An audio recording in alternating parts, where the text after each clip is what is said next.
జగన్మోహన్ రెడ్డి గారు చేసిన అప్పుకి అనాపైసలతో సహా లెక్కలు ఇగో, నేను బటన్లు తిరిగి అవి రుజువులు అయిగో అవన్నీ ఎందుకు ఖర్చు పెట్టారు.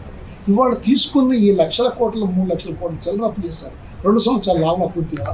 ఈ అప్పులన్నీ ఎక్కడికి వెళ్ళి డబ్బులు ఎక్కడికి వెళ్ళి చెప్పమని పారదర్శకంగా చెప్పలేదు. ఇవన్నీ ఎక్కడికి వెళ్తాయంటే చంద్రబాబు నాయుడు గారు అమ్మాయిలు ఆయనతో బాగుండేవాళ్ళు వాళ్ళ జేబుల్లోకి పంపిస్తారు చంద్రబాబు. ఈ రాష్ట్రాన్ని సర్వనాశనం చేసేది చంద్రబాబు నాయుడు. అంతకుముందు ఏం చేస్తాడు, శ్రీలంకలాగా అయిపోతుంది, అప్పులు బాలైపోతుంది, నేను సంపద సృష్టిస్తా ఉన్నాడు. ఏది సంపద, ఎక్కడ సృష్టించాడు సంపద?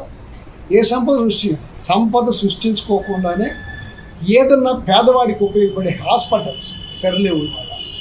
పేదవాడికి కావాల్సిన సదుపాయాలు వస్తాయి. ప్రతి జిల్లాకి ఒక హాస్పిటల్ కావాలని చెప్పి గవర్నమెంట్ కాలేజీలు కడతంటే దాన్ని కానీ కూడా చూస్తారు. అన్ని రకాలుగా ఈ రాష్ట్ర ప్రభుత్వం పేద ప్రజలను ఇబ్బంది పెట్టేది దశకి వెళ్ళిపోయింది. ఖచ్చితంగా చంద్రబాబు నాయుడు గారి మీద కావాల్సినంత వ్యతిరేకత ఉంది.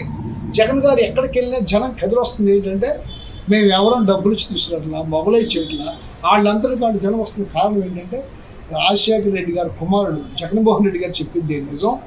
ఆయన అమ్మడే మనం ఉండాలి తప్ప ఒక పొరపాటు చేసాం, ఆ పొరపాటుని సరిదిద్దుకుందామనే ఉద్దేశంతోనే జగన్మోహన్ రెడ్డి గారు ఎటు బయలుదేరినా బార్కేడ్లు, గొట్టలు, కాలవలు ఎన్ని తవ్వినా అడ్డం పెట్టినా లెక్క లేకోకుండా పడదోసుకుని జగన్మోహన్ రెడ్డి గారిని మళ్ళీ ముఖ్యమంత్రిని చేయడం కోసం సిద్ధంగా ప్రజలు ఉన్నారు. దాని మూలంగా ఈ జనమతో వస్తున్నారు.